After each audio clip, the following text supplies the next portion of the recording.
So I guess you're going to have a lot of interest today talking about the Citizen ID or the NHS login project. So where are you now? Just talk a little about the background. Okay, so we're in private beta, to use an industry term, I suppose. So this is something that we are just launching for health and care. We've been on a bit of a journey over the last couple of years, to be fair, so trying to navigate the waters of government standards and the rest of it. We have been working closely with Cabinet Office and the Verify team and other people. It has been confusing at times, but I think sessions like today and recent changes in how Verify are working is making that easier. But quite some time ago, we did agree on a standard. Sort of following from that conversation around standards, we started with that, looking at GPG 44 and 45 and trying to work out what is appropriate for health. There's been a lot of talk today about consumers and value for consumers. And I think one of the main things that we were really grappling with early on are what are consumer attitudes in health and care relating to identity. People have been talking a lot about creating value for the user. I think a lot of the way that we in this room talk about identity doesn't translate into consumers' understanding of this space in any real way at all. And through the research that we've done, I would say that's very true. So we talk about federated identity. They don't really know what that is. We talk about trust frameworks. Again, they don't really know what that is or what liability is. So trying to position identity verification in the context of channel shift, digital transformation and health has always been our angle. What's the appropriate thing? And really what we've arrived at is the key thing for people is that we just need to link them to their health record, because we're trying, initially at least, to get them to transact with the NHS and care digitally. So yes, we have used the standards. We've adopted something which is not strictly LOA 1 or LOA 2 or LOA 3. It's kind of, we've taken the pieces that we need from those standards and we've implemented them in a service. And it does actually map quite closely to how a lot of other consumer experiences around identity verification are. I've seen similar processes in KYC. There's taking pictures of identity documents, doing a short liveness test, that sort of thing. But we're not interested in things like money laundering standards or fraud or things like that. So we have implemented something which delivers on the needs that we perceive for our consumers based on a lot of research that is in line with government standards. Talk to me about your thinking in terms of doing this. You talked about government standards, and someone sort of said to me last night, why don't you just use Verify? So, what was the sort of backroom conversations that you were having that was said, we've got to go ahead and do it this way? So we aren't not using Verify. No. So to be fair, there is a integration with Verify, but at this time it's one way. So this conversation about portability and reusable identity outside of health is a fairly new thing. And I think, again, that is something that consumers may come to just assume, but at this time, the research that we've done seems to suggest they're quite content with health being a health thing at this time. And you've got to bear in mind, within health, there are so many hundreds of organizations already. Getting those things to act like a single service provider for consumers is really top priority. And I think the other aspects of actually across government from health will come in the future, but it's not our immediate concern. If people have Verify already and they want to use it for health, there are some extra bits of work that we have to do around a liveness check, and we're working with the Cabinet Office on doing that. We actually do have a private beta operating with Verify in a health context already, and that's working very well so far. So we're not saying no to Verify. We're saying some people expect to interact explicitly with health, and some aspects of the journey of the product as it is today, and Jess did allude to this as well, this idea that there's going to be more of a framework approach with capabilities, that is very much what we're hoping for. But the product as it is today, if you take that from a user perspective, they are transitioning from maybe starting in a healthcare context, moving to a government context, and then moving into a third-party IDP context. In that onboarding journey, that's quite a difficult thing for them to understand. Why is it this way? They don't really appreciate that. And particularly when there are financial institutions involved in that verification process, they can become quite suspicious. So if you're looking at this purely from an NHS sort of perspective, what is the sort of, taking all the jargon out of it, what is it you want them to be able to do ultimately?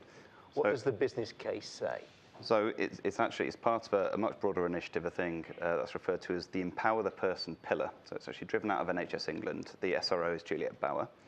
And it's really about adoption of digital tools in health. So there is actually quite a lot of this happening, but mostly focused on primary care in the GP practice area. There are about 14 million people who are already using a thing called Patient Online, but it's very parochial in its design. It's a specific GP practice, a specific service.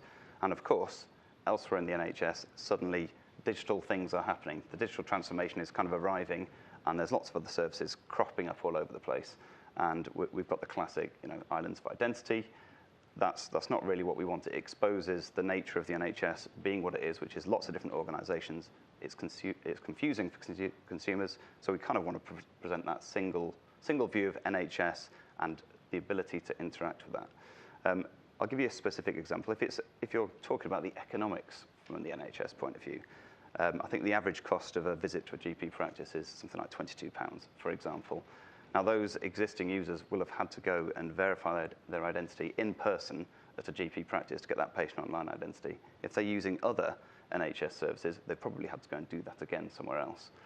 By providing an online service and not forcing people to have to go and have that initial interaction, we're going to save all of those other people in future having to go and potentially visit a GP practice, the cost of them to travel, all of that kind of stuff. So this is just like the first step, getting people the ability to do this stuff online and do it in one place and have a single front door is like the minimum that we should be doing. And that's basically where we are today, is just getting that off the ground.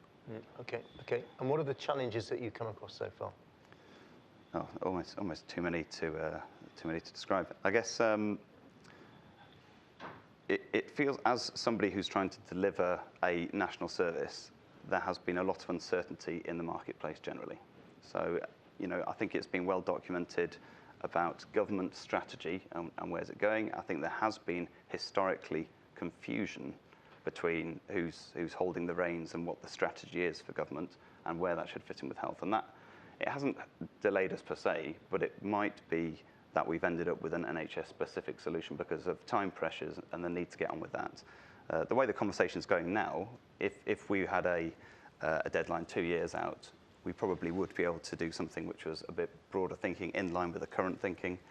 We've just had to get on with solving that problem, really. And so what sort of timescale do you think you might be looking at in terms of some long-term goal? It's very much... Maybe a bit woolly, but... Well, as I was saying, we're really at the start of the journey, I think.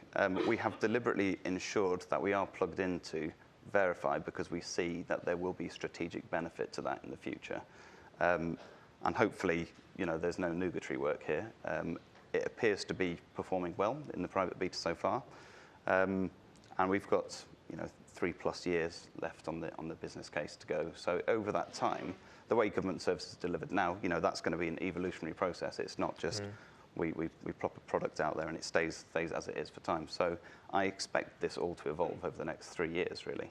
And then I imagine there'll be a slightly different take on all this stuff. There'll be a new business case. Things will move on.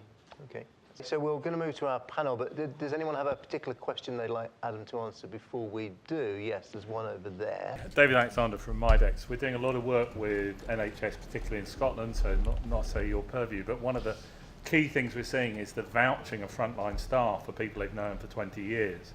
And also there are some national institutions the NHS run, like the Medical Exemption Certificate and the Business Authority. These have longitudinal relationships with citizens. Surely these are attributes and tokens that can be fed into any kind of identity program, whether it's to feed Verify with attributes about known people. And we're seeing a lot of reduction in friction, risk and cost through use of that frontline vouching, through use of the central attributes that are held. Scotland has a CHI number, obviously England, Wales, NHS number. I wonder if you have any thoughts about attribute provision and vouching from frontline people into that process, not as an assurance, but as a vouching process. Yep, so one of the key things is we've always said with this service, it's got to be integrated into health and social care processes. So it can never be completely online. We expect vouching to be part of the solution. We also know that vouching isn't that reliable at times. So we need a way of shoring that process up enough that it is trustworthy. and that can be a challenge. In terms of attribute exchange and that using that vouching context outside of health, that's where your liability issue kicks in. And I think, again, this has been a theme this morning. Liability is something that is very difficult. If a care worker is vouching for somebody being who they say they are, they haven't seen any evidence of identity, but I treat them, and I treat them in the context of this record, and maybe I'm prescribing drugs to that person, you're making a very strong link between a person and their GP record. What does that mean outside of health? And if we look at the profile that we've adopted against the standards, we're basically saying most of this is very low except for the biometric authentication part. So in health, it's probably level 1, but with a level 3 element C, which is the biometric authentication. What's the value and use of that outside of health? Yeah, there may be some, but who is responsible if it's found to be that the wrong person has been linked to that record, and is it appropriate for care workers to be on the hook for that in cases other than health? Can I just come back on that? It's exactly the same risk profile that exists today. The relying party is making a risk-based assessment. All you're providing them with is some actions. You're not charging the person who gave the voucher. The person who's relying on it is the one that makes the risk-based assessment. But it's a hell of a lot better to have something like that come through than a person going, it's me. Yeah. So if the relying parties are prepared to take the risk, that's fine. Somebody said earlier that it's difficult to sue government. It's not that difficult to sue the NHS, so it could be a problem for us. Okay.